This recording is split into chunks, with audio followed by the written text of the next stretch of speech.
ಹೌದಾ?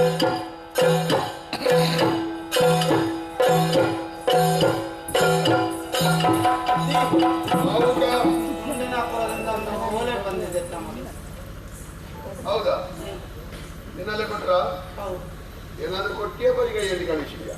ನಿಮ್ಮ ಯೋಗ್ಯತೆಗೆ ಅನುಗುಣವಾಗಿ ಕೊಡಿ. ಹೌದು, ಅದು ನಿನಗೆ ಗೌರವ ಹೇಗೆ ಕೊಡಬೇಕು ಅಂತ ಮತ್ತೆ ಪುಣ್ಯನಾಪುರ ಅಂತ ಹೇಳೋರು ಒಂದು ಬ್ರಾಹ್ಮಣರು ಬಂದಿದ್ರಲ್ವಾ, ಯಾರು ಸುದೇವ ಭಟ್ರು, ಅವರು 3 ಬೀದಿ ಸೇರುವಲ್ಲಿ ಎಂತದ ಹೇಳ್ತಿದ್ರು. ಅದು ಯಾರು ಮಧ್ಯದಾರಿಯಲ್ಲಿ ಹೆಂಡತಿಯನ್ನು ಬಿಟ್ಟು ಬಂದವ, ಯಾರೋ ಹೆಂಡತಿಯ ಸೀರೆಯಲ್ಲಿ ಮಾನ ಮುಚ್ಚಿಕೊಂಡವ, ಅವರು 3 ಬೀದಿ ಸೇರುವಲ್ಲಿ ಹೇಳುವಾಗ ನೀನಿಲ್ಲಿ ಬಾಲ ಸುತ್ತಬೇಕಿನ ಹಾಗೆ ತಿರುಗಿದ್ರು. ಇದು ಎಲ್ಲಿಂದ ಅಂತ ಹೇಳಿದ್ರೆ ಕೊಂಡಿರು. ಇನ್ನು ಅಲ್ಲಿ ನಿಲ್ಲು, ಎಲ್ಲರಿಗೂ ಕೇಳಿಸುವ ಹಾಗೆ ವಾಚ. ಸ್ವಸ್ತಿ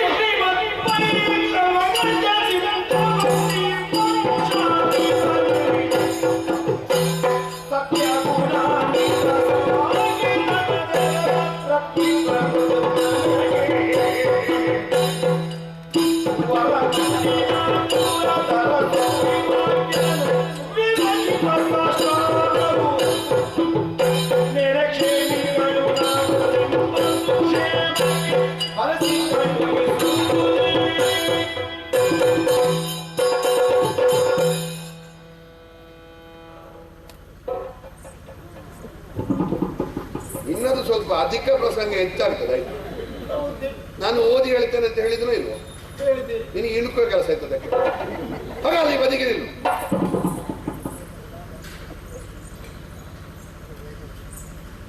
ಸ್ವಸ್ತಿ ಶ್ರೀ ಸಾಕೇತಪುರಪತಿ ವ್ಯವಸ್ಥಿ ವಂಶಾಧಿಪ ರಾಜರ್ಷಿಯಾದಂತಹ ಋತುಪರ್ಣನಿಗೆ ಕುಂಡಿನಾಪುರದ ರಸ ಭೀಮಕರ ಪ್ರಾಯ ಮಾಡುವಂತ ಗೌರವಪೂರ್ವಕ ನಮಸ್ಕಾರಗಳು. ನಾವು ಕ್ಷೇಮಿಗಳು, ನೀವು ಕ್ಷೇಮಿಗಳಾಗಿದ್ದೀರಿ ಎನ್ನುವುದಾಗಿ ನಾವು ಬಯಸಿ ಭಾವಿಸ್ತೇವೆ. ತಿಳಿಸುವುದೇನೆಂದರೆ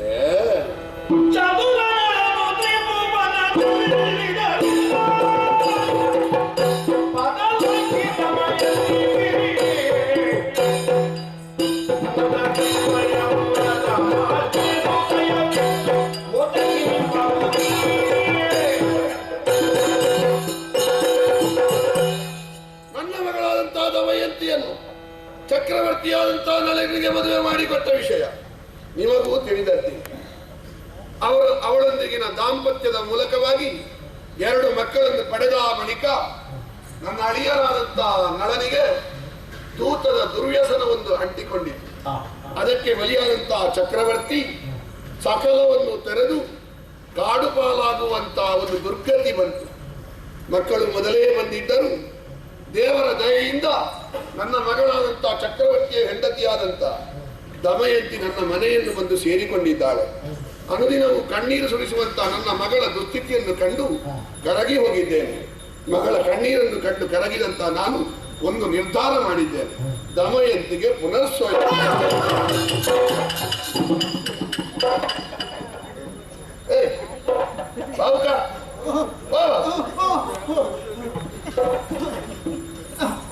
ನೀನಲ್ಲಿ ಎಷ್ಟು ಸಲ ಹೇಳಿದ್ದೇನೆ, ನೀತಿದ್ರೆ ಬಿಟ್ಟು ಆ ಬೆಂಕಿ ಎದುರು ಕುಳಿತುಕೊಳ್ಬೇಡ. ಅದು ಪಿತ್ತ ವಿಕಾರ ಆಗ್ತದೆ, ಮತ್ತೆ ಅಲ್ಲದ ಹೊತ್ತಿನಲ್ಲೆಲ್ಲ ತಲೆ ತಿರುಗುತ್ತದೆ. ಸುಮ್ಮನೆ ಇಲ್ಲಿ ಆ ಬದಿಯಲ್ಲಿ ಕುಳಿತುಕೊ.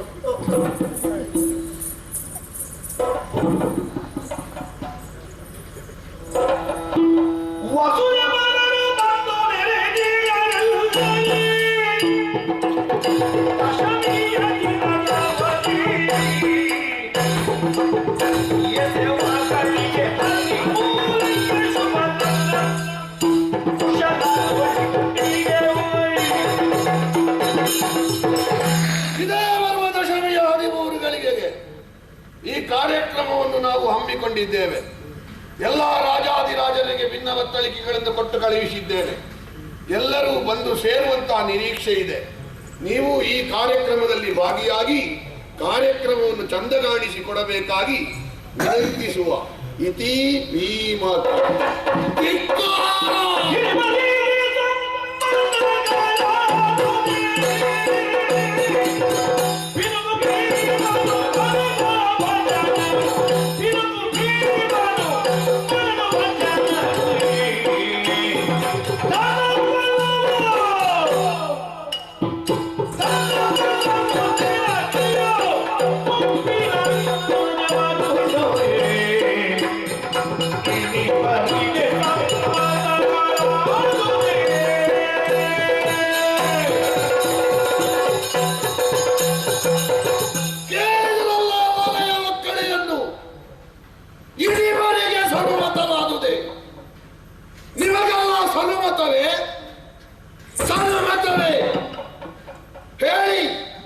ನಿಮಗೆ ಸನುಮತವೇ ಬಿಡುಗು ಭೀಮನು ತೊರೆದು ಒಕ್ಕಡೆ ಹೇಳಿ ಉತ್ತರ.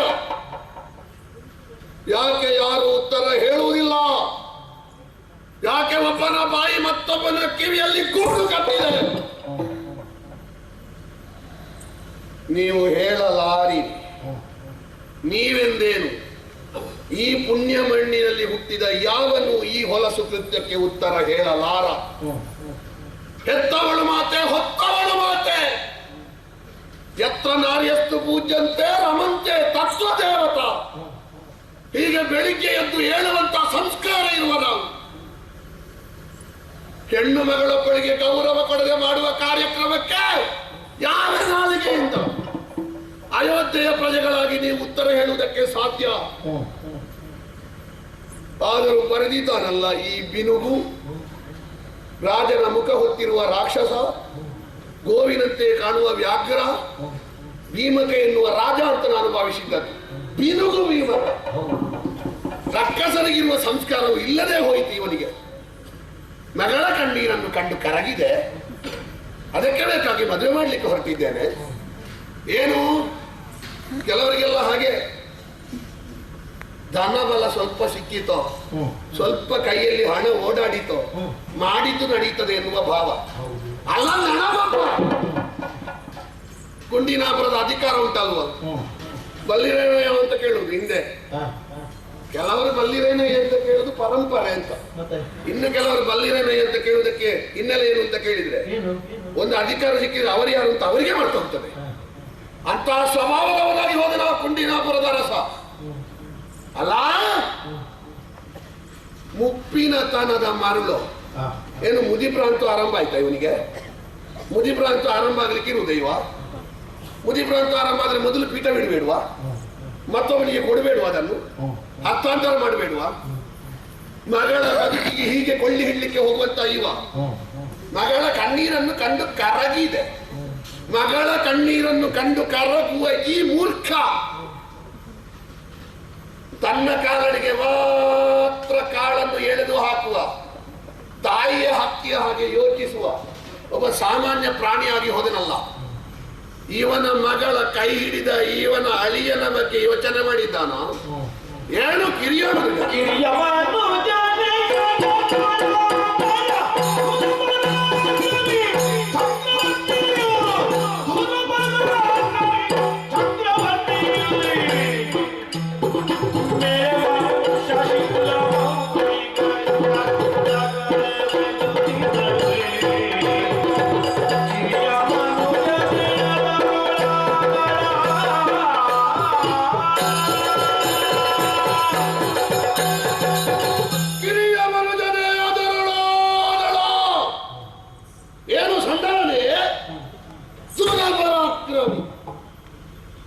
ಇಡೀ ಆರ್ಯಾವರ್ತವೇ ತಲೆ ತಗ್ಗಿಸಿ ಕೈ ಮುಗಿಯುತ್ತದೆ.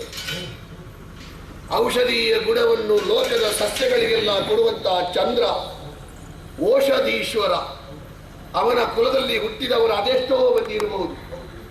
ಒಬ್ಬೊಬ್ಬರು ಒಬ್ಬೊಬ್ಬರು ಒಬ್ಬೊಬ್ಬರು ಮೈಯ ಆಭರಣವಾಗಿ ಪ್ರಪಂಚದಲ್ಲಿ ಹೊಳಪನ್ನು ಬೀರಿದ್ದಾರೆ.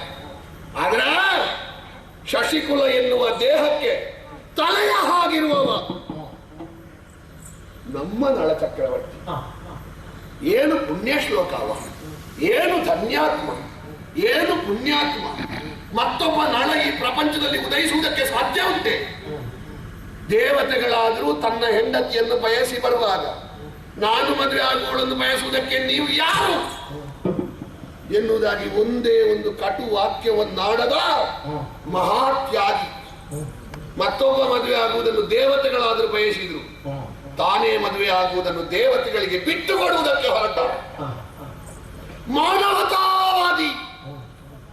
ದೇವತೆಗಳೇ ಸೋತು ಮೆಚ್ಚಿ ಕೈ ಎತ್ತಿ ವರವನ್ನು ಕೊಡುವ ಹಾಗೆ ಚರಿತ್ರೆಯನ್ನು ಬದುಕಿ ತೋರಿಸಿದವ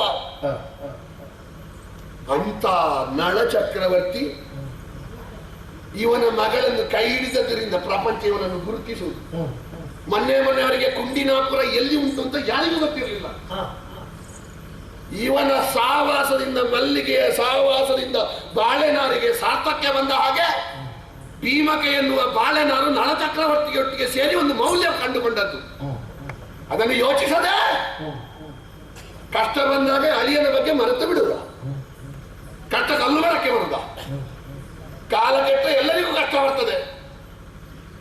ಕೊಟ್ಟ ಹೆಣ್ಣು ಕುಲಕ್ಕೆ ಹೊರಗೆ. ಯಾವಾಗ ನಳ ಚಕ್ರವರ್ತಿಗೆ ದಮಯಂತಿಯನ್ನು ಭೀಮಕ ಮದುವೆ ಮಾಡಿ ಕೊಟ್ಟನು, ಅಲ್ಲಿಗೆ ಅವಳು ಚಂದ್ರವಂಶದ ಮನೆ ಮಗಳು. ಚಂದ್ರವಂಶದ ಮಗಳಿಗೆ ಮದುವೆ ಮಾಡಲಿಕ್ಕೆ ಇವನು ಯಾವನು ಅಲ್ಲ. ಇವ ಹೇಳೋ ಒಂದು ವಾಕ್ಯ ಉಂಟಲ್ಲ, ಮಗಳ ಕಣ್ಣೀರನ್ನು ಕಂಡು ಕರಗಿದೆ. ಯಾವ ಧರ್ಮದಲ್ಲಿ ಉಂಟು, ಯಾವ ಶಾಸ್ತ್ರದಲ್ಲಿ ಉಂಟು? ಲೋಕಕ್ಕೆ ಮಾನವ ಧರ್ಮ, ರಾಜಧರ್ಮ, ಬ್ರಾಹ್ಮ ಧರ್ಮ, ಶ್ರೀಧರ್ಮ ಏನೆಂದು ಉಪದೇಶ ಮಾಡಿದವ ನಮ್ಮ ಮೂಲ ಪುರುಷನಾದ ಮನು. ಬ್ರಾಹ್ಮ, ಆರ್ಷ, ದೈವ, ರಾಜಾಪತ್ಯ, ಆಸುರಿ, ಗಾಂಧರ್ವ, ಪೈಶಾಚಿಕ, ರಾಕ್ಷಸಿ, ಈ 8 ವಿಧದ ವಿವಾಹಗಳಲ್ಲಿ ಎಲ್ಲಿಯಾದ್ರೂ ಪುನರ್ಸ್ವಯಂವರ ಎನ್ನುವುದಕ್ಕೆ ಅರ್ಥ ವಿಭಜನೆಗಳುಂಟೆ. ಆದ್ರೆ ಇವ ಮಾಡುವುದಕ್ಕೆ ಹೊರಟದ್ದೇನು, ತಲೆಯನ್ನು ಕಂಕುಳಡಿಯಲ್ಲಿ ಇಟ್ಟುಕೊಂಡಿದ್ದಾನ. ಅವಳು ಹೆಣ್ಣು ಮದುವೆ ಆದವಳು ಮತ್ತೊಂದು ಗಂಡನ್ನು ಬಯಸಬಹುದೇ? ಅನಿವಾರ್ಯವಾಗಿ ಬಯಸಬಹುದು. ಅದಕ್ಕೂ ಶಾಸ್ತ್ರ ಹೇಳಿದೆ. ಸುಮ್ಮನೆ ಬಯಸುವುದಲ್ಲ, ತನ್ನ ಯೌವನದ ಸೊಪ್ಪು ಇಳಿಸಲಿಕ್ಕೆ ಬಯಸುವುದಲ್ಲ, ತನಗೆ ಸಂತಾನ ಆಗದಿದ್ರೆ ಬಯಸಬಹುದು. ಯಾವಾಗ ಬಯಸಬಹುದು? ಮೃತೆ, ನಷ್ಟೇ, ಪ್ರವ್ರಜಿತೆ, ಕ್ಲೀಬೇಚ ಪತಿತೆ ಪತೌ ಪಂಚಸ್ವಾಪಸ್ಸು ನಾರೀಣಾಂ ಪತಿರನ್ಯೋ ವಿಧೀಯತೆ. ಗಂಡ ಸತ್ರೆ, ಗಂಡ ಕಳೆದು ಹೋದ್ರೆ, ಗಂಡ ನಪುಂಸಕನಾದ್ರೆ, ಗಂಡ ಸನ್ಯಾಸಿಯಾಗಿ ಹೋದ್ರೆ, ಗಂಡ ಚಾರಿತ್ರ್ಯಹೀನನಾದ್ರೆ, ಹೆಣ್ಣಾದವಳು ಸಂತಾನಕ್ಕೆ ಬೇಕಾಗಿ ಮತ್ತೊಬ್ಬನನ್ನು ಅಪೇಕ್ಷಿಸಬಹುದು. ಅದು ಹೇಗೆ? ಒಟ್ಟು ತನ್ನ ದೇಹ ತೀಟ ತೀರಿಸಿಕೊಳ್ಳುವುದಕ್ಕೆಲ್ಲ 10 ಮಂದಿ ಹಿರಿಯರ ಸಮಕ್ಷದಲ್ಲಿ ಗಂಡನ ಅಣ್ಣ ಅಥವಾ ತಮ್ಮ ಅಥವಾ ಮಹಾತ್ಮನಾದ ಋಷಿಯನ್ನು ಸಂತಾನಕ್ಕೆ ಬೇಕಾಗಿ 1 ದಿವಸದ ಮಟ್ಟಿಗೆ ಒಡಗೂಡ್ತೇನೆ ಅಂತ ಹೇಳಿ ಮೈಯೆಲ್ಲ ಬೆಣ್ಣೆ ಲೇಪಿಸಿಕೊಂಡು ಸಂತಾನದ ಬಯಕೆಗೆ ಮಾತ್ರ ಅಲ್ಲದೆ ಕಾಮ ಸುಖದ ಯಾವ ಭಾವವನ್ನು ಇರಿಸಿಕೊಳ್ಳದೆ ಒಮ್ಮೆ ಸೇರಬಹುದು. ಅದಕ್ಕೆ ನಿಯೋಗ ಪದ್ಧತಿ ಎನ್ನುವುದಾಗಿ ಹೆಸರು. ನಳ ಚಕ್ರವರ್ತಿ ನಪುಂಸಕನಲ್ಲವಲ್ಲ, ನಳ ಚಕ್ರವರ್ತಿ ಚಾರಿತ್ರ್ಯಹೀನನಲ್ಲವಲ್ಲ, ನಳ ಚಕ್ರವರ್ತಿ ಸನ್ಯಾಸಿ ಆಗ್ಲಿಲ್ಲಲ್ಲ. 2 ಅವಕಾಶ ಉಂಟು. ಒಂದು ನಷ್ಟನಾಗಿದ್ದಾನೆ, ಇಲ್ಲದಿದ್ದರೆ ಮೃತನಾಗಿದ್ದಾನೆ. ಯಾವಾಗ ತೀರ್ಮಾನ ಮಾಡುವುದು? ಒಬ್ಬ ವ್ಯಕ್ತಿ ಕಳೆದು ಹೋದ 1 ವಾರದಲ್ಲಿ ಅವತ್ತು ನಷ್ಟನಾಗಿದ್ದಾನೆ ಅಂತ ಯೋಚನೆ ಮಾಡುವುದಲ್ಲ. 12 ವರ್ಷ ಕಾಯ್ಬೇಕು. 12 ವರ್ಷ ಆದ ಮೇಲೂ ಅವ ಬರದೇ ಇದ್ರೆ ಎತ್ತರದ ಪ್ರದೇಶಕ್ಕೆ ಹೋಗಿ ಆ ವ್ಯಕ್ತಿಯ ಹೆಸರನ್ನು 3 ಸಲ ಕೂಗಿ ಕರೆದಾಗ ಒಂದು ಪ್ರಾಣಿ ಪಕ್ಷಿಯು ಪ್ರತಿಧ್ವನಿ ಕೊಡದೇ ಇದ್ರೆ ಅವ ನಷ್ಟನಾಗಿ ಹೋದ ಅಥವಾ ಮೃತನಾಗಿ ಹೋದ ಅಂತ ತೀರ್ಮಾನ ಮಾಡಬಹುದು. ನಳ ಚಕ್ರವರ್ತಿ ಇಲ್ಲದಾಗಿ ಎಷ್ಟು ಸಮಯ ಆಯ್ತು? ಭಾವುಕ ಬಂದು ಹೇಳಿದ ಸಮಯದಲ್ಲಿ ಅವ ಹೋದದ್ದು ಹೌದಾದ್ರೆ ಈಗ 3 ವರ್ಷ ಆದದ್ದು. ಇವನಿಗೆ ಏನು ಅಷ್ಟ ಅವಸರ ಆಗುವುದು? 12 ವರ್ಷ ಕಾಯ್ತಿದ್ರೆ ಇವ ಸಾಯ್ತಿದ್ರ? 3 ವರ್ಷದಲ್ಲಿ ಮಗಳಿಗೆ ಮತ್ತೊಂದು ಮದುವೆ ಮಾಡ್ಲಿಕ್ಕೆ ಹೊರಟಿದ್ದಾನೆ. ಅಥವಾ ಅಗತ್ಯ ಉಂಟ ದಮಯಂತಿಗೆ? 2 ಮಕ್ಕಳ ತಾಯಿ ಅವಳು. ಇವ ಹೇಳುದು ಮಗಳ ಕಣ್ಣೀರನ್ನು ಕಂಡು ಕರಗಿದೆ. ಈ ಮೂರ್ಖನಿಗೆ ಎಂತದ್ದು ಗೊತ್ತುಂಟು? ಆ ತಾಯಿ ಕಣ್ಣೀರು ಸುರಿಸುವುದು ಯಾಕೆ ಅಂತ ಈ ಮೂರ್ಖನಿಗೆ ಗೊತ್ತುಂಟ? ಒಬ್ಬ ಸುಖ ಕೊಡ್ಲಿಕ್ಕೆ ಗಂಡಿಲ್ಲ ಅಂತ ಕಣ್ಣೀರು ಸುರಿಸುವುದು ಅವಳು.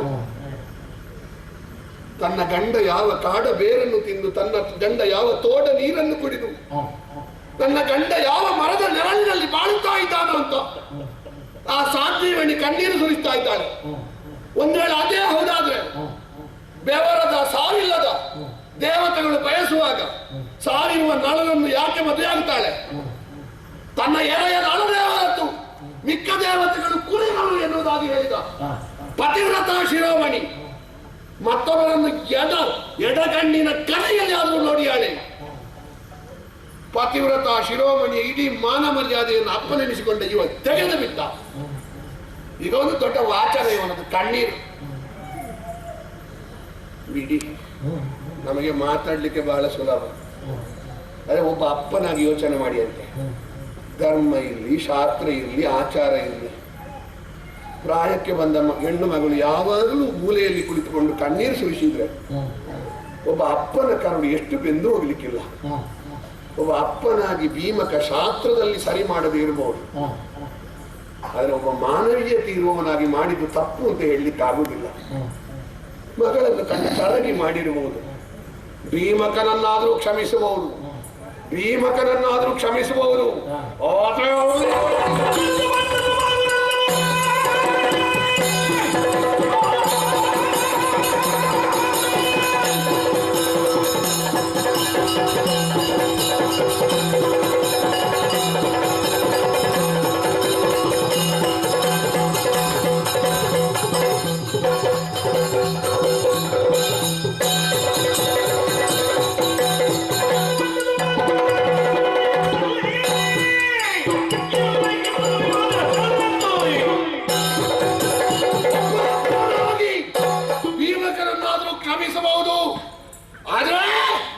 ಮೊನ್ನೆಯವರೆಗೆ ನಳ ಚಕ್ರವರ್ತಿ ಹಾಗೂ ದಮಯಂತಿ ದೇವಿ ಪೀಠದಲ್ಲಿ ಕುಳಿತುಕೊಳ್ಳುವಾಗ ಚಕ್ರವರ್ತಿಯನ್ನ ಅಪ್ಪ, ದಮಯಂತಿ ದೇವಿಯನ್ನ ಅಮ್ಮ ಅಂತ ಕರೆಯುತ್ತಿದ್ದ ಈ ಬಂಡ ನೃಪಾಲರು. ಈಗ ಅವಳ ಗಂಡ ಇಲ್ಲ ಅಂತ ಗೊತ್ತಾಗುವಾಗ ತಾಯಿ ಎಂದು ಕರೆದವಳಿಗೆ ಕರೆ ಮಾಡಿ ಕಟ್ಟಲಿಕ್ಕೆ ಅಲ್ಲಿ ಬಂದು ನೆರೆದಿದ್ದಾರಲ್ಲ ಈ ಆರ್ಯಾವರ್ತದಲ್ಲಿ ಹುಟ್ಟಿದ ಸಂಸ್ಕಾರಹೀನರು. ಅವರನ್ನು ಒರಸಿ ತೆಗೆದು ಅವರ ರಕ್ತದಲ್ಲಿ ಸ್ನಾನ ಮಾಡ್ತಿದ್ದ ಋತುಪರ್ಣ. ಆದ್ರೆ ಏನು ಮಾಡುವ, ದಶಮಿ 13 ಗಳಿಗೆ ಮದುವೆ ಅಂತ ಹೇಳಿದ್ದಾನೆ. ಇವತ್ತು ನವಮಿ, 200 ಯೋಜನೆ ಉಂಟು, ಒಂದು ದಿವಸ ಇರುವುದು. ಏನು ಮಾಡ್ಲಿ, ಏನು ಮಾಡ್ಲಿ, ಏನು ಮಾಡ್ಲಿ?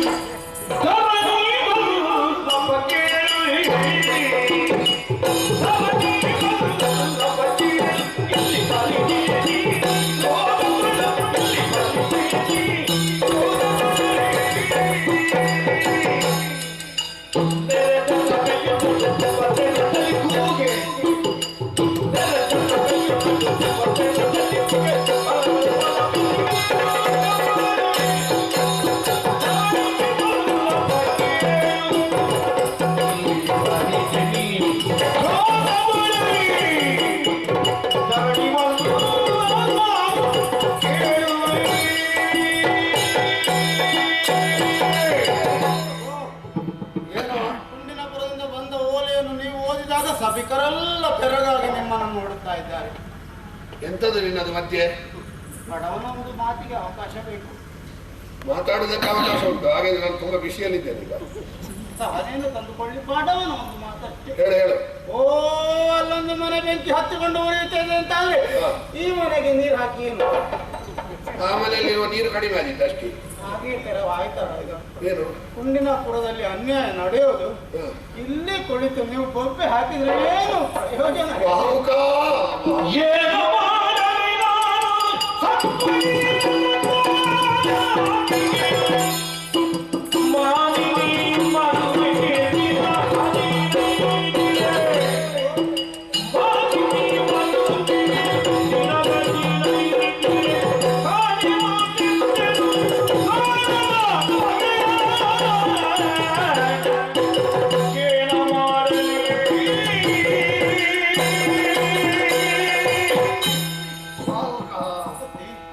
ಬಡವನಾದ್ರೂ ನಿನ್ನ ಮಾತಿನಲ್ಲಿ ಶ್ರೀಮಂತಿಕೆ ಉಂಟಪ್ಪ.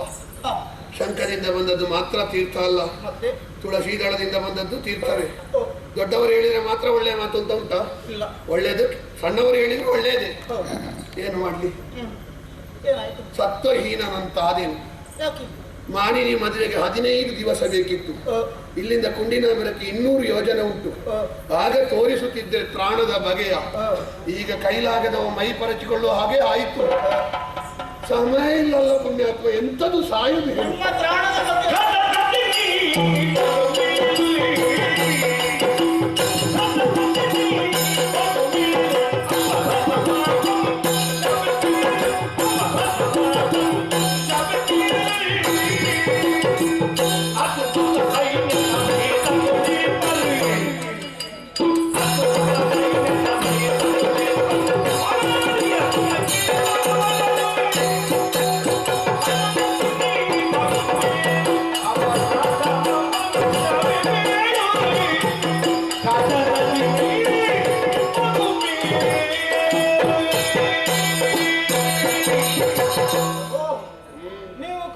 ಪ್ರಾಣಿಗಳು ಎಂಬುದನ್ನು ನಾನು ಬಲ್ಲೆ. ನಿಮ್ಮ ಭುಜಗಳಲ್ಲಿ ವೀರ ವನಿತೆಯು ನರ್ತಿಸುತ್ತಿದ್ದಾಳೆ ಎನ್ನುವುದನ್ನು ತಿಳಿದುಕೊಂಡಿದ್ದೇನೆ ನಾನು. ಆದ್ರೆ ಅಲ್ಲಿಗೆ ಬರುವವರು ಎಂತವರು? ಇಬ್ಬರು ಮಕ್ಕಳ ತಾಯಿ ದಮಯಂತಿಯನ್ನು ಮದುವೆ ಆಗೋದಕ್ಕೂ ಬಂದು. ನೀನು ಹೇಳಬೇಡ, ಅವರ ಪಾಪ ನಿನಗೆ ಅಂಟಿತು. ಕೆಟ್ಟವರ ವಿಷಯ ಹೇಳಿಕ್ಕೆ ಹೋಗಬೇಡ. ಅವರವಾದರೆ ಮದನಾರೆಯನ್ನು ನಡೆಸುವ ಸಾಮರ್ಥ್ಯ ಅವರಲ್ಲಿದೆ.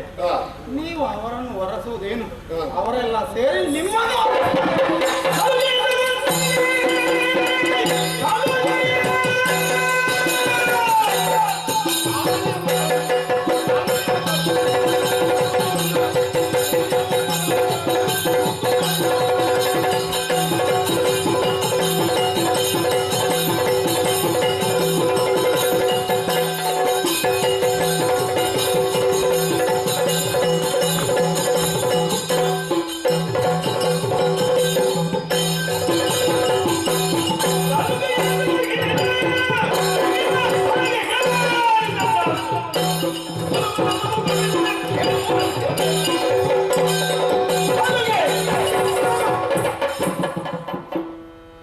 ಎತ್ತಿದ ಕೈ ನಿನ್ನ ಮುಖದಲ್ಲಿ ನರ್ತನ ಮಾಡ್ತಿತ್ತು. ಯಾಕೆ ತಡದೆ ಗೊತ್ತುಂಟಾ? ಯಾಕೆ? ಅವತ್ತು ಕಾಡಿನಲ್ಲಿ ಪ್ರಾಣ ಹೋಗುವ ಸ್ಥಿತಿಯಲ್ಲಿ ಒಂದು ತುತ್ತು ಅನ್ನ ಕೊಟ್ಟಿದ್ಯಲ್ಲ, ಆ ಒಂದು ನೆನಪಿಗೆ ಬಿಟ್ಟೆ. ಯಾರಲ್ಲಿಯ ಮಾತಾಡೋದು ನೀನು? ದನ ಮೇಯಿಸುವ ಅಂತ ಭಾವಿಸಿದ್ಯಾ? ಸೂರ್ಯ ವಂಶದ ಮನೆ ಮಗ ಋತುವರ್ಣ ಏನು ಕೂಡಲೇ ಇರುವುದನ್ನು ಹೇಳುವ ಅಂತ ಭಾವಿಸಿದ್ಯಾ? ಪ್ರಮಾದಕ್ಕಾಡಿದ್ರು ಪ್ರಮಾಣ ಅಂತ ಸ್ವೀಕರಿಸುವವ. ಇದು ಚರ್ಮದ ತುಂಡಲ್ಲ, 32 ಹಲ್ಲಿನ ಮಧ್ಯೆ ಇರುವುದು ಸರಸ್ವತಿಯ ರಂಗಮಂಟಪ. ನಾವು ಮಾತಾಡುವುದನ್ನು ಪೂಜೆ ಅಂತ ಭಾವಿಸುವವರು.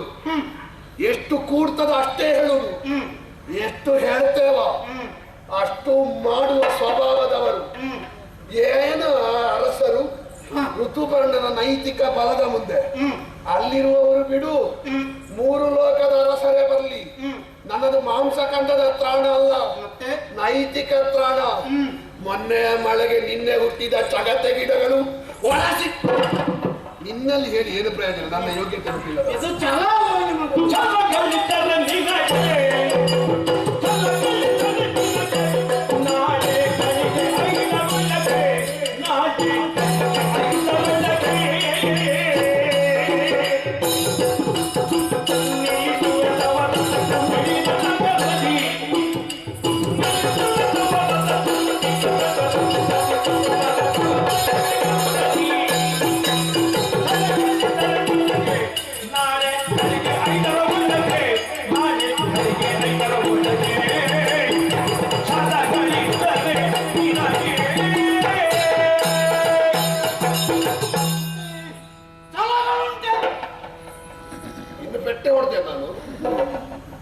ಇಲ್ಲಿವರೆಗೆ ಹೊಡೆಯುವುದಕ್ಕೆ ಹೋದವ ಮತ್ತೆ ನಿಯಂತ್ರಿಸಿಕೊಂಡಿದ್ದೇನೆ.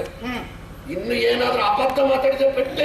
ಬಂಡನಪಾಲರನ್ನು ಬಡಿಯುತ್ತೇನೆ ಅನ್ನುವ ಛಲ ಉಂಟು ನಿಮಗೆ? ಹೌದು. ಕದನದ ಬಯಕೆಯೇ ನಿಮಗೆ ನಾನು ಅವಕಾಶ ಮಾಡಿಕೊಡ್ತೇನೆ. ಒಟ್ಟು ಕದನ ಅಂದ್ರೆ ತಾಗುವವಲ್ಲ ನಾನು ಅಲ್ಲ. ಹಾಗೆಂದು ಎಲ್ಲಿಯಾದ್ರೂ ಸರಿಯಲ್ಲದು ನಡೀತಾ ಇದ್ರೆ ಅದನ್ನು ನೋಡಿ ಸುಮ್ಮನಿರ್ಲಿಕ್ಕೆ ನನ್ನ ಸೂರ್ಯವಂಶದ ಸಂಸ್ಕಾರ ನಿಮಗೆ ನಾನು ಅವಕಾಶ ಮಾಡಿಕೊಡ್ತೇನೆ. ಒಟ್ಟೆ ನೀನು ಅವಕಾಶ ಕೊಡುವವ ಎಂತದು? ನಾಳೆ ಸ್ವಯಂ ಎಷ್ಟು ಗಳಿಗೆ? 13 ಗಳಿಗೆ. ನಾಳೆ ಗಳಿಗೆ 5ರ ಒಳಗೆ ಬೆಳಗ್ಗೆ ರಥ ಕುಂಡಿನಾಪುರದ ಒಳಗೆ ನಾನು. ನಿಮಗೆ ಪಿತ್ತ ವಿಕಾರ ಹೆಚ್ಚಾಗ್ತದೆ. ಹಾಗಾಗಿ ಎಂತ ಮಾತಾಡ ತಿರುಗ್ತಾ ಉಂಟ ತಲೆ? ಮತ್ತೆ ಎಂತದ್ದು ಹೇಳುದು ಎಂತದ್ದು ಅಂತ ನಿನಗೆ ಅರ್ಥ ಆಗ್ತದ? ನಾಳೆ ಬೆಳಗ್ಗೆ ಗಳಿಗೆ 5ರ ಒಳಗೆ ರಥ ಕುಂಡಿನಾಪುರದ ಒಳಗೆ ನಾನು ತಲುಪಿಸ್ತೇನೆ. ನೀನು ಅಲ್ಲಿ ನೋಡಿ ಹೇಳೋದು ಬೇಡ, ನನ್ನ ಮುಖ ನೋಡಿ ಹೇಳು, ನನ್ನ ಕಣ್ಣಿಗೆ ಕಣ್ಣಿಟ್ಟು ಹೇಳು. ನಾಳೆ ಬೆಳಗ್ಗೆ ಗಳಿಗೆ 5ರ ಒಳಗೆ ರಥ ಕುಂಡಿನಾಪುರದ